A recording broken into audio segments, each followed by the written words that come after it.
محمد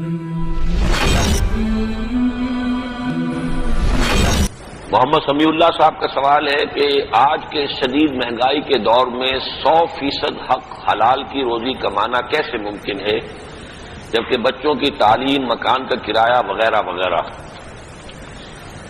اب اس سوال کا ایک جواب تو وہ ہے جو میں پہلے دے چکا ہوں کہ 100% حلال تو اس معاشرے میں ممکن ہی نہیں ہے، اس لیے کہ پورا نظام جو ہے وہ سودی نظام ہے، اسی میں ہم جکڑے ہوئے ہیں۔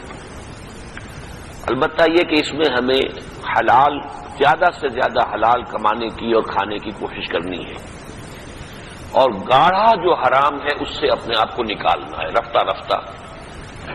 اس جدوجہد میں جو شخص لگا ہوا ہے، اگر اللہ کے علم میں ہے کہ یہ جو کچھ اس وقت جس درجے بھی اس خرابی میں ملوث ہے یہ بالکل مجبوری کی حالت میں ہے، تو یہ معاملہ اس کا اور اللہ کے درمیان ہوگا۔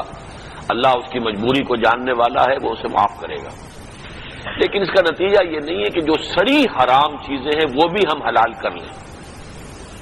مثلا یہ کہ کوئی شخص اسی کی بنا پر رشوت لینا شروع کر دے، وہ جائز نہیں ہوگا۔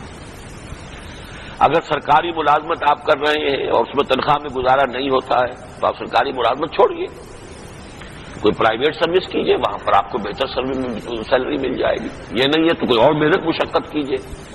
اس دلیل کے تحت کہ چونکہ مکان کا کرایہ بھی ہے اور بچوں کی تعلیم بھی ہے اور میری ملازمت جو ہے اس میں تو تنخواہ مجھے اتنی مل رہی ہے تو میں اس میں گزارا نہیں کر سکتا ہوں، تو اس سے میں رشوت کو اپنے لیے حلال کر لوں، یہ بات غلط ہوگی۔